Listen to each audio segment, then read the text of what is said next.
I'm Dave Anthony. This is Fox News. Now an update from the wgnsradio.com News Center. A Tennessee mother is speaking out after her daughter and other students were allegedly victimized by a classmate accused of using artificial intelligence to create explicit, altered images and videos.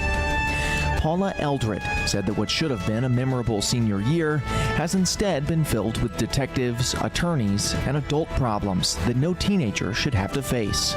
Eldred said her daughter discovered the images late one night and came to her in tears. She said that some videos were allegedly taken without her daughter's knowledge in public places, while other pictures were taken from social media and altered. The now 18-year-old suspect faces dozens of charges connected to sexual exploitation of minors and unlawful photography. The case is moved from juvenile court to criminal court, with another court appearance expected in early August. Eldred's daughter is also listed as an alleged victim in a federal lawsuit against XAI, with claims tied to the production of child sexual abuse material. For parents across Rutherford County, the case is a reminder that online images can be misused, even when families believe that they're being careful. That warning comes as scammers are also targeting older Tennesseans through calls, texts, emails, and social media. A new Smart Asset report found that Tennessee ranked 35th in the nation for fraud reports involving victims over 60, with business imposter scams listed as the state's most common type. That's all for now. For more local news in a quick, digestible format, be sure to check out the Rutherford Roundup podcast. I'm Dalton Barrett for News Radio WGNS, part of your Good Neighbor Network. And I'll talk to you later. When it comes to your child's health, you want care that's close, convenient, and centered around the needs of your family. At MMC Pediatrics, we're more than just doctors. We're partners in your parenting journey. Here for every growth spurt, for every boo-boo, every fever, and every flu. Our team approach means that your child always sees someone that knows them. We are MMC Pediatrics. We are right beside you every step of the way. We're the Good Neighbor Network, FM 101.9 and AM 1450 Murfreesboro, FM 100.5 Smyrna, audio and video streaming at wgnsradio.com. This is the Roundtable, Tennessee Association of Broadcasters Award winner for Best Local Talk Show. A look at the news, views, politics, sports, and people shaping Rutherford County. Welcome into the Roundtable. I'm Andy Herger, founder and executive director of First Shot Foundation, and I welcome in two ladies with Amelia's Closet and Liberty Station. Jody, we're going to start with you. I think most people in this community know you because you're one of the hardest working people, and you've started two nonprofits. Let's start with Amelia's Closet and how that was placed on your heart, and what's the vision that you started with, and has it changed? Okay, thank you for this opportunity. So for years, probably 3 years, I kept seeing women visit my church dressed in a way that you could tell they were self-conscious. And because of our jail ministry, they would come visit with their teacher from their class, and even shaking hands, no eye contact. They just felt bad about themselves, and I wondered, if they're dressed like that for church, what are they wearing for a job interview to start their life over? So for 3 years, I kept thinking, someone needs to be doing something about this, but I knew, I felt like it couldn't be me. Who was I? Just an introvert, shy graphic designer. And so when God told me to resign my 19-year graphic design position at a ministry for 1 month, I thought, man, this is great. Just bake more, plant flowers. And God reminded me within 4 weeks, remember that burden you had about dressing women for their future. And I thought, I don't know anything about dealing with homeless people. I wasn't into fashion jewelry, didn't know anything about anything that I would be doing, but God made it clear to do it. So I asked a few friends if they could create a board. And so they just each kind of volunteered to be the positions just so we could file with the IRS to have an official 501c3. And within 6 weeks, we had approval for that. And it was just a crazy whirlwind of starting to help women dress appropriately to gain financial independence. And I just started collecting business clothes in my kids' old bedrooms, and when an organization would contact us to help a certain client, I would load up my car with business clothes, a mirror, a rolling rack, jewelry, and purses and shoes, and go help these women at Doors of Hope or at Greenhouse Ministries. And so the goal was to just have a mobile boutique to go to these different nonprofits and help the ladies. But fortunately, I had passed out a business plan to a few business-minded people at my church, and one of them said, "Forget the mobile boutique, I'll let you use commercial property rent-free for a year." So we opened up in 500 square feet. We had one room for clothes, a dressing room. We shared it with a salon, and outgrew it in 2 months. And so within the next 10 months, we started renovating where we're at now in Jackson Heights Plaza Shopping Center. So serving clients never got interrupted during that renovation, and we were ready to move in, I think, the week that our free year ran out. So it was just perfect timing. So it's been incredible to see the difference just a professional outfit can make in these women's future and their hope. And it literally changes the trajectory of their whole family's life if they can get out of poverty. When you say that, clothes doesn't make the person. Right. So how do you change someone from being shy, head down, which I deal with first shot young kids, not looking you in the eye? Is there more than just the clothes that goes into this? Can you explain some of the other stuff you do? So each client that we serve has to have a referral. So another organization will call either with their name, or they'll have the client call and say, this certain counselor from this organization referred me to come get help. And so we have a personal shopper and an assistant help each lady individually. We put their name on the rack. They fill out a form that says their favorite colors, what styles they like to wear. And we're able to help them be the best version of themselves. We don't dress up anyone to be someone they're not. And so when we see the transformation in that hour-long appointment, just one-on-one, the hope in their eyes and just even their posture changes. Because one, they realize people do care. And just seeing that investment in our personal shopper volunteers is amazing. Just literally, they're 6 inches taller when they leave, and not only feel like the community's behind them, but that they do deserve a second chance. A lot of the ladies we serve feel like they're past help, that they've made too many mistakes. But when we try to instill, hope for the future, they leave with confidence to really want to try to better their lives. 23% have college degrees, which is astonishing. They either made a bad decision or were a victim and found themselves in the situation they're in. And so, how we feel when we get a new shirt. These women, most of them have nothing. If they were incarcerated, they're gaining 10 pounds a month. So even if they had nice clothes prior, they don't fit any longer. And so if we can just help them feel better about themselves, it gives them the confidence they need to apply for that job and try to better their life and the life of their children. So you said you partner with other nonprofits. What can you list? There's got to be many now, not just Greenhouse, not just. For sure. It's around 50 if you count all the churches that also refer ladies. Salvation Army, Domestic Violence Shelter, Doors of Hope for sure, Stepping Stone Safe Haven.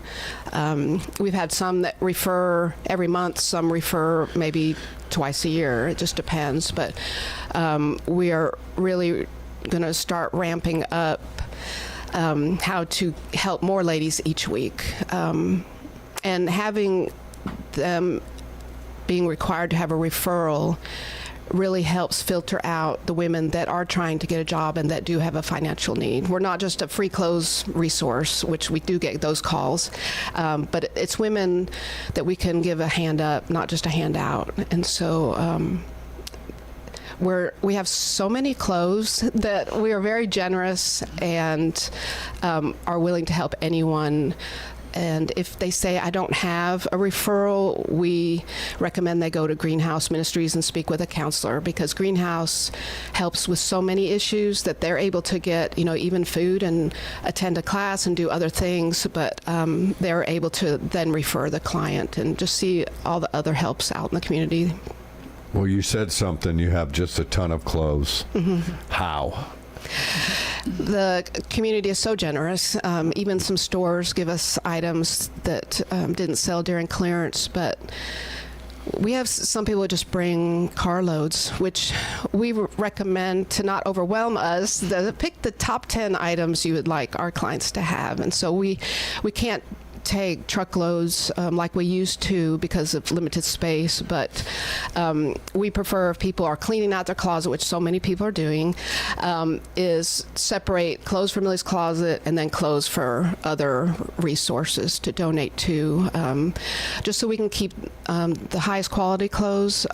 Most of these ladies have never had anything new, and so they just love when things have tags and are in great condition. So we really don't keep things that are out of style or in bad condition, because we want these ladies to feel confident and not just feel like they're settling for clothes that are just someone's hand-me-downs. And so we really want to instill the confidence that they deserve nice things. Well, tell us how Liberty Station came about and the daunting task of what had to happen. Oh, my goodness. So when I was still operating out of my house, the clients wouldn't come there. I would just store everything there to go out. But I saw a Lester Holt special on the news about a movie theater in Connecticut that a lady renovated to hire adults with disabilities because her sister had Down syndrome and was tired of going to the park, and a day program that wasn't challenging and helping them be productive like a job would. And as soon as I saw that, I just knew if we ever had a place that we could work out of besides my house, that I wanted our main volunteers to be adults with disabilities. And so we had 4 organizations from around town that would send 3 or 4 of their students every month to help clean our shoes, jewelry, and purses. They would tag them, organize them, put them on the shelf, put them on display for our clients. And frequently, these individuals will say, "Can I have a real job here?" And so I realized when they graduate high school, where there's so many resources for them, once they age out, they're sitting at home watching TV. They're regressing from what they were able to accomplish in school, and a lot of parents, are working all day, and, they were just sitting at home feeling like they didn't have a purpose. And so for 3 years, God kept telling me, get ready, something bigger's coming. And not knowing what that was, and being, a graphic designer with not a lot of other experience, I couldn't imagine what that might be. But God revealed to start job training, which the 2 things I said I would never do in life was start job training and I would not own a restaurant. And so God has a sense of humor, and now Liberty Station is that job training cafe, just so they can have a real job and purpose. So it is a paid internship, because we want to include them out in regular community jobs, not just isolate them to one business. And so it kind of birthed out of them volunteering and wanting purpose. So when you look at it now, what type of jobs are you trying to prepare them for? So at Liberty Station, it is a cafe. However, we train not just in food service, but custodial, hospitality industry, retail, bakery, and barista. And we're wanting to start a few more training modules and we've kind of started one, which is graphic design. So I'm excited to help with that program. But then potentially flower arranging. There's a lot of florists in town that would love the extra help, especially during the holidays. And some other things in the back of our mind that would be great there. And so to have all these employment opportunities under one roof with our occupational therapy staff is just the best environment for growth, because they're not worried about fitting in, because they already do. So they're able to concentrate on learning a new task and not feeling inhibited by being different. So when you get them ready, how do you send them out? So it's a 12 to 18 months paid internship, and we have occupational therapists on staff that not just train and assess, but also look for community partners. And so they go out and visit these employers to see if it would be a good fit, and try to recruit new employers all the time to give our graduates a chance. And so we don't only train in those employment fields, we also train in all the soft skills and life skills training that goes along with that. So the training is longer than we had initially anticipated, because so many of them don't have the social skills that they need to be a good employee, to be a good coworker, and just the extra things that maybe we take for granted that we already know. And so just interviewing these employers and, assessing their environment and even offering some ways to modify their training and things really helps our graduates to be successful there. And they're so loyal. It's just amazing. Like, we don't have a problem with turnover at all. Our problem is no one wants to leave once they're there, because it's such a safe place for them to learn. But we're always looking for employers to give them a chance, and they've been doing great at their new jobs.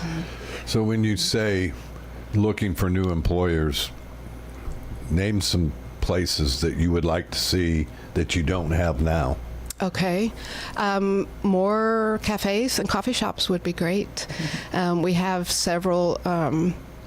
We just partnered with AutoZone that's coming in right next door. They've already come and interviewed some of our interns and offered them jobs. And it's not just jobs that have to do with the restaurant industry. We've had some actually work in an automotive garage that just had the consistency and the drive to, hold a job. It doesn't even have to be related to restaurant.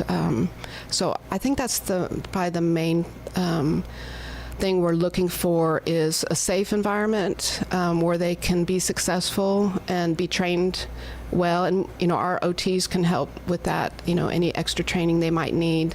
We could even do that in-house if we know of specific tasks that they'll be doing at their new employers. We can, help facilitate that.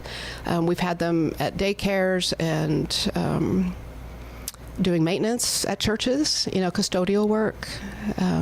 Culvers and Demases, and those have probably been the greatest So help. when you look at them, they're ready to go, and you say they don't want to leave because it's a safe environment. How do you push them out the door then? It is so hard. It's like our little birds are leaving the nest. We go with them. It's a slow transition. So if they're with us 3 days, they may go to their new job 1 day and then kind of slowly wean off us. And we check in on them. It's really another year-long relationship. And then we have quarterly events and fun things for the interns to attend, and they're forever invited to those. So we have graduates come back and, attend those parties and things, which is great.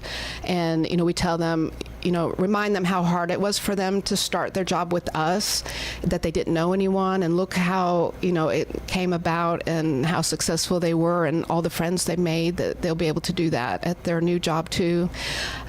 We've even had a graduate come back and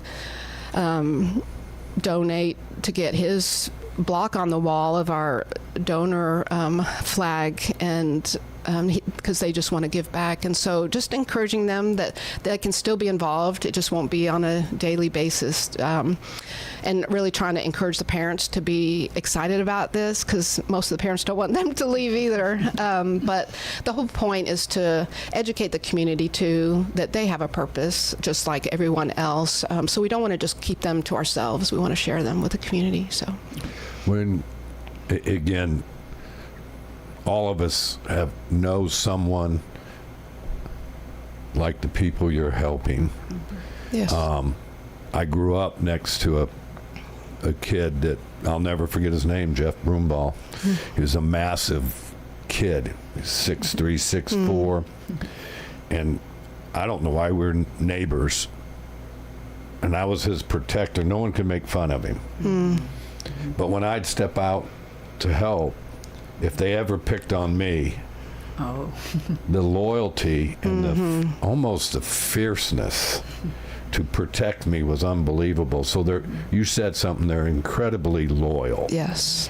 And what in today's world where no one's loyal, an employer's got to love someone that'll stick with them and not leave after they've trained them. Yes. So, man, my hat's off to you. I wish Jeff Broomball would have had that guidance and love. So I look at this and I go, how does Amelia Closet and this work hand in hand? Well, it's one 501c3 with 2 job readiness programs. And so both programs focus on those that maybe would be left behind. Growing up in a military family, I often felt like I didn't belong when we would move every couple of years. And so I think that fueled my drive to help everyone feel like they're a part and belong. And like our wall says at Liberty Station, everyone has a seat at our table. And having a job gives you purpose. And like a song lyric says that I think is so powerful is, we're all the same, but in different kinds of ways. And so deep down, we just want to feel like we have purpose, and having a job is really the best way to prove that, by having meaningful work to do instead of feeling like no one cares and, you're alone. Well, we're going to take a break and be right back with Jody and Janice.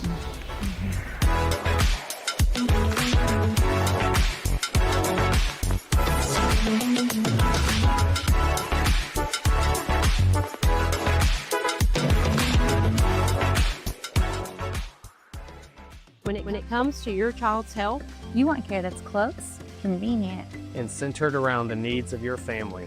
At MMC Pediatrics, we're more than just doctors. We're partners in your parenting journey. here for every growth spurt, for every boo-boo, every fever, and every flu. Our team approach means that your child always sees someone that knows them. We are MMC Pediatrics. We are right beside you. Every step of the way. What's the location of your emergency? I think my kid OD'd. Hi, I'm Craig Harris. I'm County Commissioner of Rutherford County. One of the reasons I ran for office is because I wanted to bring awareness to the opioid epidemic that's impacting our county. To stop providing this epidemic with people as we educate. We have a lot to do, and we have to come together as a community because this problem's not going away.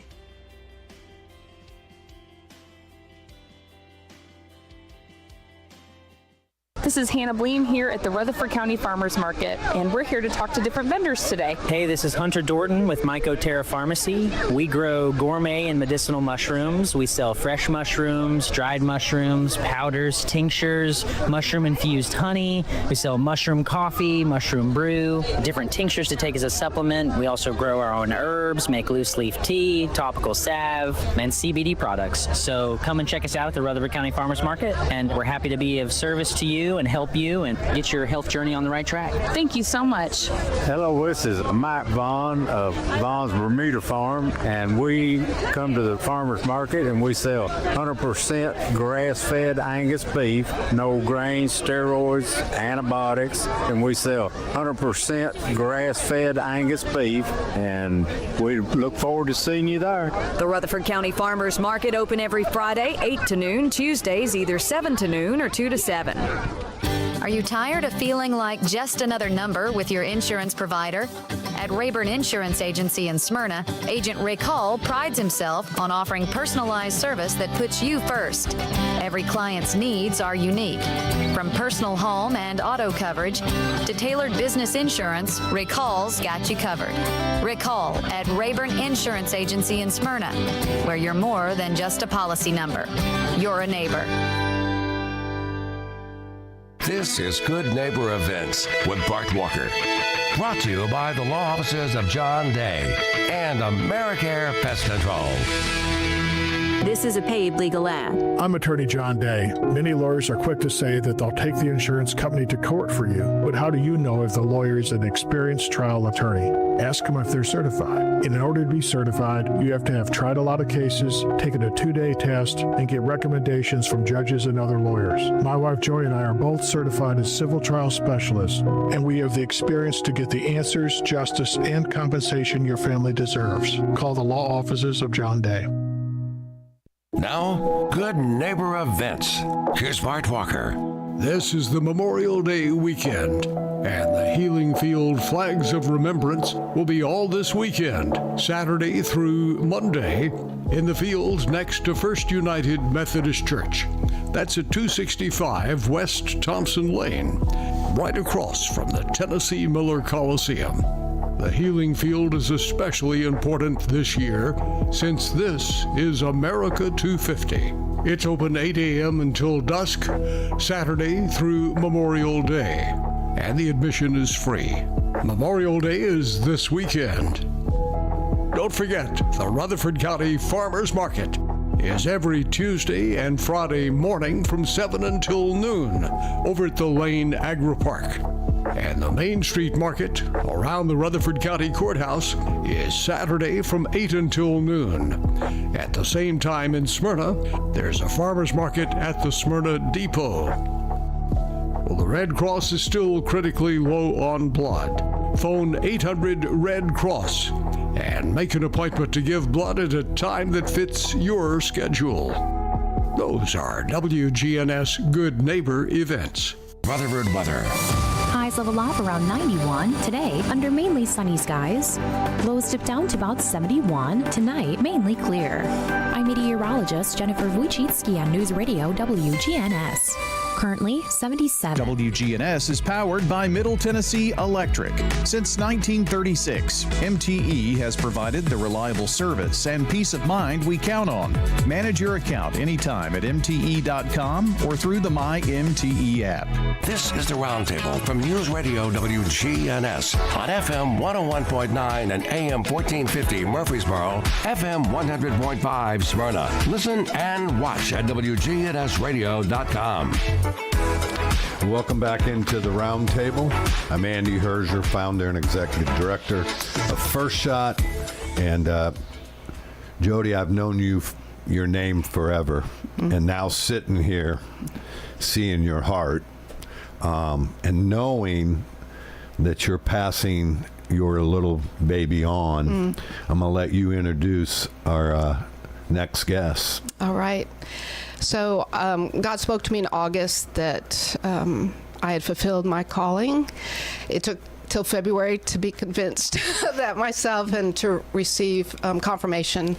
But I knew when I started, especially Liberty Station, that it wasn't my forever job, that it was just to get it going. And so we're in year 6, and I feel like I've accomplished that in just getting it started and pooling people together and resources. And we posted on social media that we were hiring executive director, and the very first person I talked to was Janice Milner. And, some people were like, you can't hire the first person. You got to get more people out there and interview more. And I just knew God sent her to us. And her background far exceeds my nonprofit background. And so we're so excited because I didn't think I would find someone with a heart for both programs. I thought, they're either going to want to help, women more than those with disabilities or vice versa. But with her background and heart, we're just so grateful that we hired Janice Milner to take over.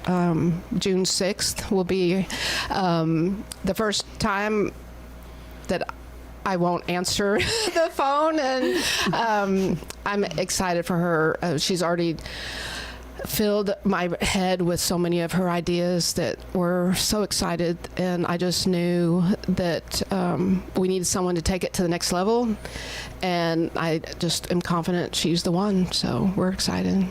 Janice, will welcome in. First of all, you're following a legend, right? And yes. When I was in college coaching, they said never follow a legend.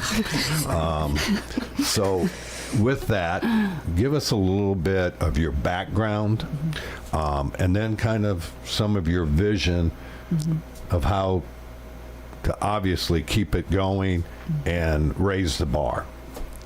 Well, that's difficult to raise the bar, and I know I cannot fill this lady's shoes. So I feel so fortunate to even be able to step into the role as executive director. This is something I never thought about doing in that way, but when the job was presented, I realized, oh my heavens, that's me. That is me.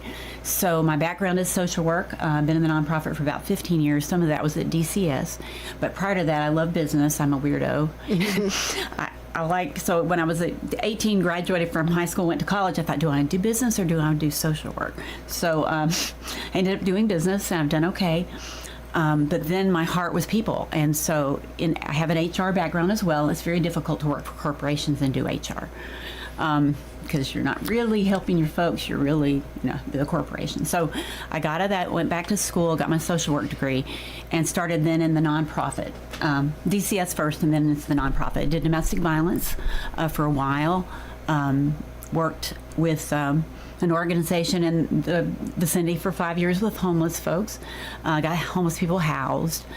That's very rewarding. So coming into this are the same ladies that I used to take to Amelia's Closet that were trying to get jobs. I already was very familiar with Amelia's Closet. So I love that concept and what they do for our folks. And then I have a child that has a disability. I actually have two that I adopted through DCS, and I'm so blessed to have them both. But one, he's legally blind, and he suffers from Klinefelter syndrome, which is a very odd condition. We just found out he has another one that he will probably, die from in the next 5 or 6 years. So he's very lonely and very bored. And so I was going to try to get him into Liberty Station, but at the time he was under 18. So we were waiting for him to graduate. And in the meantime, we're trying to get him to school for blind and a lot of different things.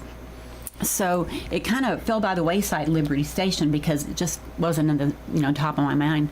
So I worked for domestic violence and had a wonderful mentor there, wonderful lady who told me about Amelia's Closet and told me that Jody was leaving. And I'm like, I know Amelia's Closet. And then I've eaten at Liberty Station one time. So I'm like, are you kidding? She's leaving? Oh, my goodness. And then she goes, I think you'd be great for that. I'm like, wow, me too. I think I'd be okay at that. It's something that I have a passion for both populations, and the job training program is also super important because I worked with folks in the homeless nonprofits that many were disabled. And many either didn't have any disability income or did. And in Rutherford County, it's so expensive to live. If you live in a one-bedroom, it's $1,200 a month. So with our disabled folks, if they made some kind of an income, it was never enough to pay rent. So then we would try to couple them. This person has a disability, this person has a disability. Let's get them into an apartment together. It's cheaper. Social skills. the social skills. So that was a problem. So when I saw this, and they have occupational therapists that are working with disabled people for a year, and they're knowledgeable. I'm a social worker, okay? We do person in their environment. They do looking at what their needs are, what will help them succeed in life, and they can only do that if they can be with that person for about a year. Because in the beginning, they look at them and they think they know who they are, try to do an assessment. That's difficult too. They bring them in and they say, oh, Johnny, he's having a hard time with coworkers. Let's work through this. And so they've had a lot of success. And primarily too, because of who they're able to assess. We cannot take every person that comes in the door. We have to help those that we believe can make it to the next step and next level. So that's a difficult process. I can never do that. But our OT folks are dedicated. I mean, we have a volunteer who's been doing it for several years, and she's kind of the head. Judy, what is her last name? Overton. Judy Overton. And I've only met her in the last few weeks, but I guess she's known in the community. And I spent an hour or two with her a few times, and she has such a great heart. And she made me understand why we as social workers and other people can't just train folks that have disabilities. It needs to be somebody that understands what that next step is. They practically run the restaurant. Like she said, it's pretty much a training program that happens to be a cafe. Mm-hmm. And they're in there in the kitchen with our folks, the interns, learning how to make a sandwich, and they've got these beautiful pictures on the wall, and this is what you do next and next and next.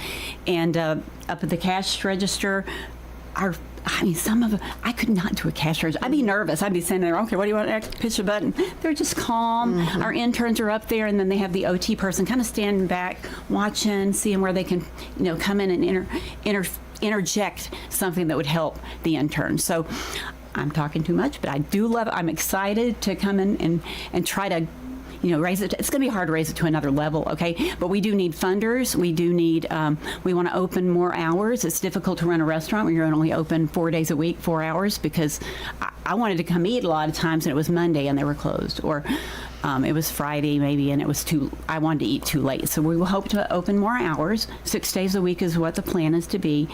We have the best coffee in town. I know coffee snobs that say this coffee's amazing. So people don't know how good our coffee is. She's had beans blended, and she's made the menu. She says she's not good at anything but art, what is it? Graphic. Yeah, that is not true. That is not true. I don't even know how to explain. I come in and look at a business plan and say, okay, I've got all these ideas. I look at them and go, oh, sure, you try this, sure, you try that. I see places I can build on, but man, this lady's laid the foundation for me. It's a beautiful nonprofit. So how do you expand that restaurant? What do you need? Okay, well, we do need funding to pay our interns. That's a huge thing, because we use more employees, obviously, than your average restaurant. So we probably use about 3 times more because they're learning. So we might have 5 people in the kitchen learning how to make sandwiches, learning how to do it. In a regular restaurant, you might have 1 or 2 with a restaurant manager. So, and we have an occupational therapist back there. So we need, I would love us to hire a manager in the cafe just to help it continue to flow. We're looking at maybe putting a drive-through window in. We have to get the permission by the city to see if that can happen. I'd like to open at 7 o'clock in the morning, because I know I'd be driving through there getting coffee every day. Hope to have that drive-through. If not, if they order coffee and we get it online, then we can bring it out to their car. So that's the hope. Also expand our venue. We have a venue she started where she charges for the venue for people to come in and rent it for birthdays or graduation. Like people to understand what that is, get that out there so folks understand you're not just paying for a space, you are donating to Liberty Station. Like more people to come out and eat.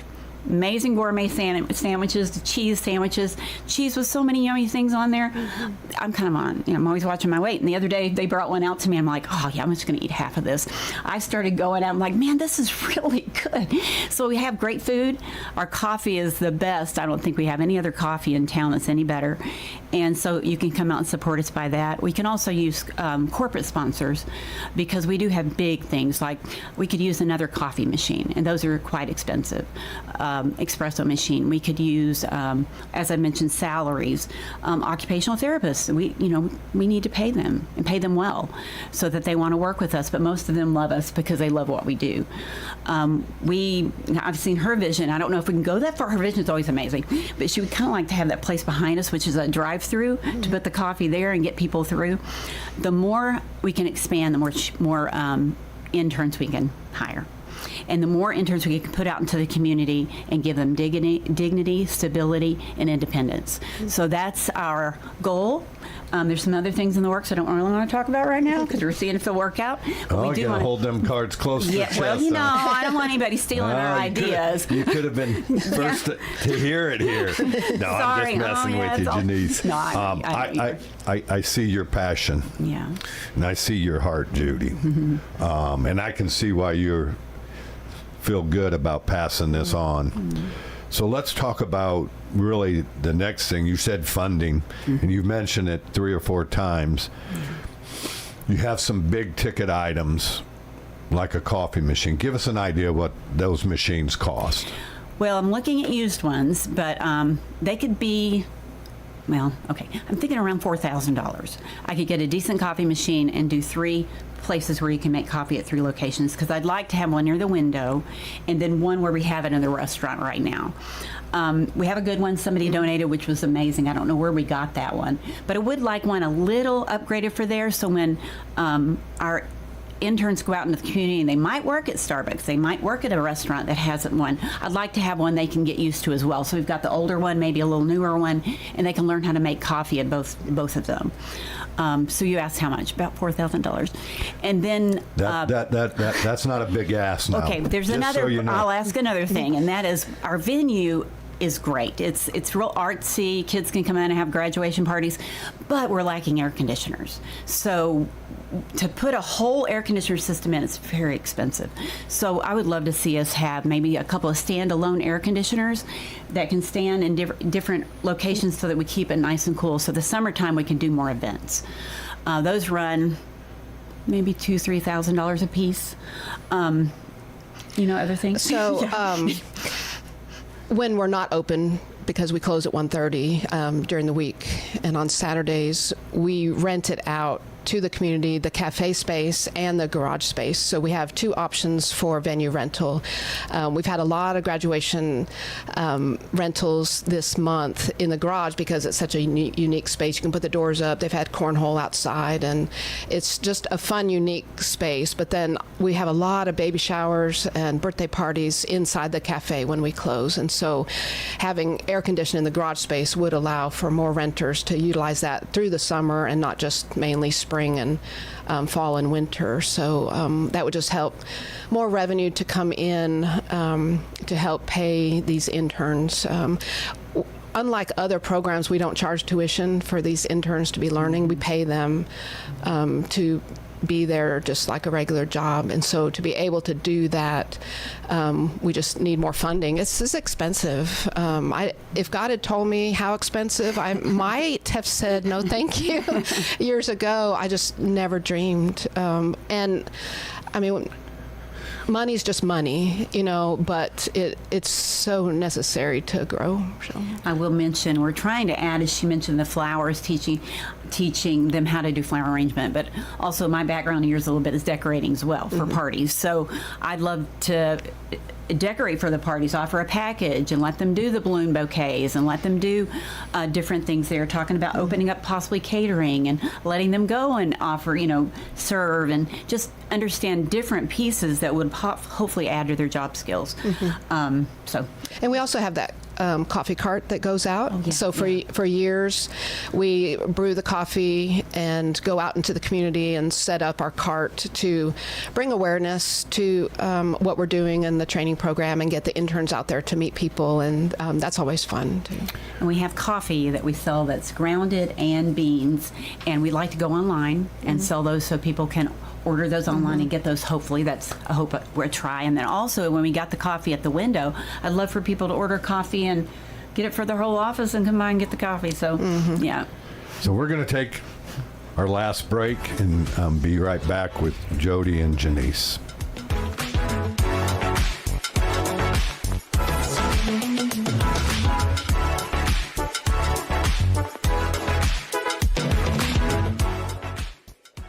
When it comes to your child's health, You want care that's close, convenient, and centered around the needs of your family. At MMC Pediatrics, we're more than just doctors. We're partners in your parenting journey. here for every growth spurt, For every boo-boo. every fever, and every flu. Our team approach means that your child always sees someone that knows them. We are MMC Pediatrics. We are right beside you. Every step of the way.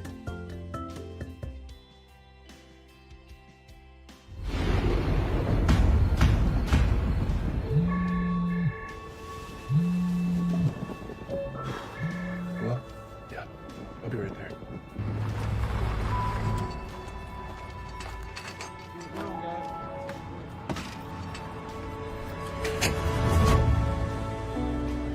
It takes all of us to power a community, both in plain sight and behind the scenes. Middle Tennessee Electric, bringing good energy. First Shot transforms Rutherford County youth. Coach Andy Herzer leads dynamic basketball camps and clinics, building skills and character since 2003. Kids dive into exciting STEM projects, sparking creativity through hands-on coding, art, and dance. They elevate their mind, spirit, and body in summer and winter programs. Visit FirstShotTN.org today to learn more. First Shot, where kids gain, elevate, and develop. Hi, this is Wanda Mills, and I'm here to invite you to come and visit Adam's Place. The room is always cleaned once a week. The bed is changed. So many people do tend to want to just hibernate. I go to things here that I wouldn't go anywhere else. We always go to eat, and that's a good time to socialize with other people.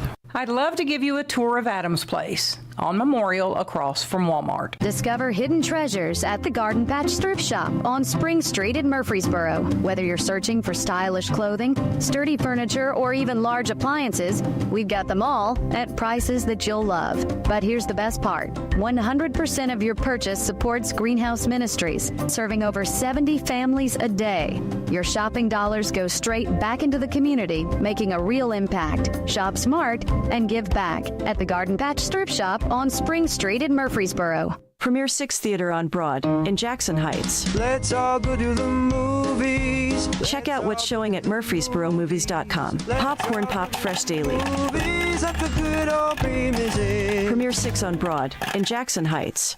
This is the Roundtable from News Radio WGNS on FM 101.9 and AM 1450 Murfreesboro, FM 100.5 Smyrna. Listen and watch at wgnsradio.com.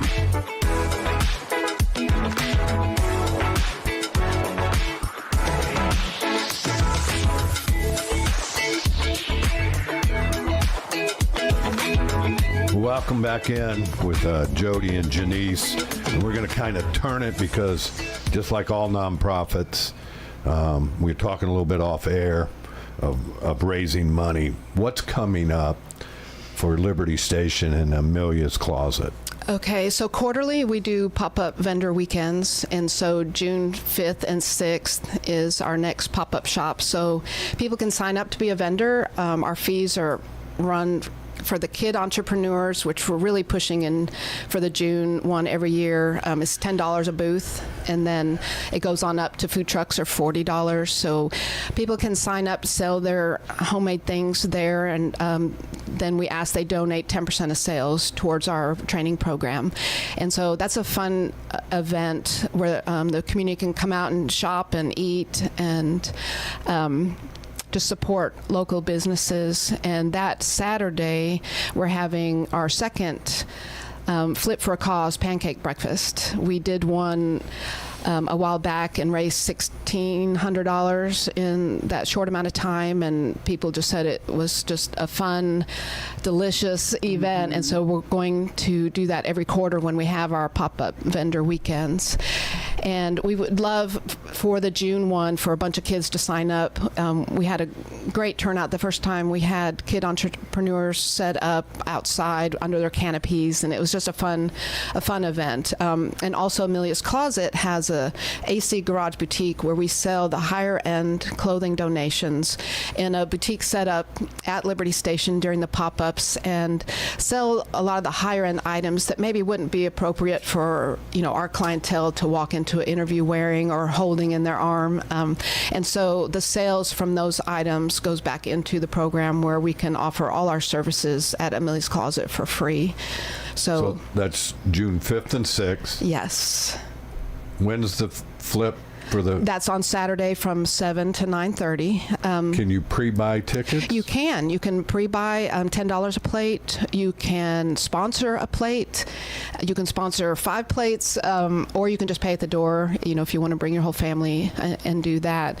And so we do those quarterly pop-up shops, and now adding the pancake breakfast on the Saturday. And then we start a coffee promotion this Friday. And so if you purchase a limited edition coffee, America 250, which is a cherry vanilla cream chocolate coffee. It is so good.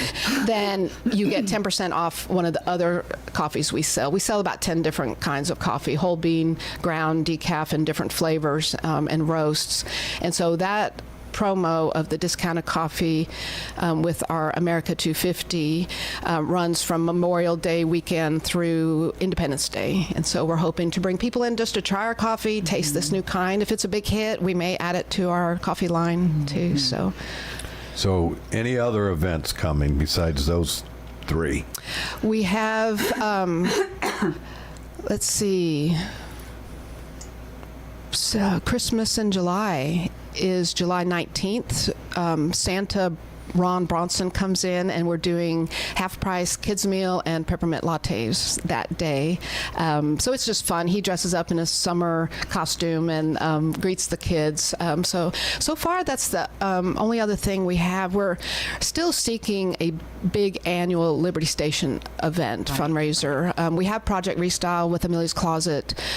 This coming April will be the 5th one, and that's a huge success. This past April, we raised $26,000 in that one event, mainly through sponsorships and the generosity of people shopping that. But we haven't landed on a really good annual event for Liberty Station. We've tried several different things, so we're really hoping that this year we can kind of nail down something that will be our signature event for Liberty Station. That's what I'm working on. Yes. And that's what you can't tell me. Hey.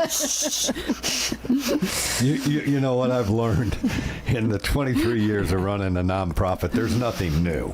Yeah. Right? Yeah. And everybody wants to have it start so big, right? And be a big, huge success. Well, I can tell you the Autumn with the Alley started with about 30 people. It's now over 300 people. Wow. Our sneaker ball and golf tournament, which now sells out, started with 5 to 7 tables, right? So whatever you do, start it, stay the course, because God's going to put people in your life, I believe, because of y'all's heart for these children and for these women. Again, I can't imagine one taking over for a legend. I know. And after today, I know you're not going anywhere. You're going to be right there beside her. Yes. But if there's one thing that today you want to leave this audience with, Jody, as you hand this torch off to Janice, what would it be? Oh my goodness. One thing. Let's see. This is almost 12 years in the making. It better be good. Let me think. Or a couple things. Okay. I think if everyone believed they had a purpose, it would affect every decision everybody makes day in and day out. And if we just have a servant's heart to serve whoever we can on a daily, weekly basis, just what a change we could make in the world and just our little corner of the world. When I started Amelia's Closet, I literally have told people I don't know anyone, because I, just being an introvert and was in my little tiny office and, served at my church, but just never felt like I could do much of anything. But if I could just do the one thing at the time God calls me to do, there's the ripple effect that can have. So if people just realize, you do have a purpose, you may not maybe know exactly what it is at the moment, but just do the next right thing, as they say, and just see where God leads. Just being open to serving. I think since God is the creator and he's created us, it's natural for us to want to do something, whether that's create through our job or, through a hobby or whatever. And so just influencing people just to continue to grow and try and, serve other people's, just can be just the snowball effect, I guess. And then, just a little really adds up. People think, well, I can't donate. But if all our Facebook followers would donate $1 a month, we wouldn't have to have a fundraiser, And I think some people think, well, you're a restaurant, sales are paying the bills. No, we're 50% donor funded, and most of that is just individuals that say, I can give $10 a month, And so it all adds up. Don't diminish what you can do and not do anything, And the quote I've used for 11 years is, if you wait until you can do everything for everybody instead of something for somebody, you end up doing nothing, for nobody. So it's just doing what you can. So if someone wants to donate monthly, how do they do that? So they can go to Facebook, Instagram, or our website for either one, and there's a donate button, and you can select a one-time gift or select monthly. So that's ameliascloset.org or Liberties with an S stationtn.org, and you could donate that way. Taking over. I know. So big shoes to fill. I can't fill them. Yeah. So. Well, here's what I will tell you. Mm-hmm. She's going to be in your corner. I saw that today. Absolutely. So knowing that, any new vision on the side of how you, again, move that bar and how we get more people to help. I think educating people on what we do. I don't think people know Liberty Station is what it is. So we're changing a little bit of our signage to explain who we actually help. I think getting out in the community, like you said, and I just want to go to corporate sponsors and find out and let them know, find out who they are, let them know who we are, let them know who Jody is. And her legacy will always be there. I mean, just like the YMCA or any of the big organizations, she will always be the person that founded this. So telling her story, letting people understand where this came from. And I just think we're a secret right now. And so we need to get out there and open up our secret so people know who we are. Well, again, I want to thank both of you for coming in. Thank you. I wish you the best of luck. Thank you. And if there's anything I can ever do, if you want to come back on the show, Janice, you now know me. We'll do whatever we can to get the word out, because, again, I love that when we help one person, we make our community better. Right. Yeah. Right. And so those that are listening, help today. Go online, go to Facebook, find them. Again, it's just like Jody said, $1, $5, $10 a month. One less coffee at Starbucks. Instead of going to Starbucks, go to our local place at Liberty Station and Can I help interject these. One more thing after you're finished? I'm so sorry, I didn't mean to interrupt you. I was just going to say that making our community a better place is obviously helping people not be homeless and helping people not be on our streets. And these are people that want to work. So this job training program is going to make Rutherford County a better place. It already has. So the more we grow, Rutherford County is going to be beautiful, even more beautiful than it is now. And that is a great way to end our show. Help make our community more beautiful. Thanks again, ladies. Thank you. Thank you.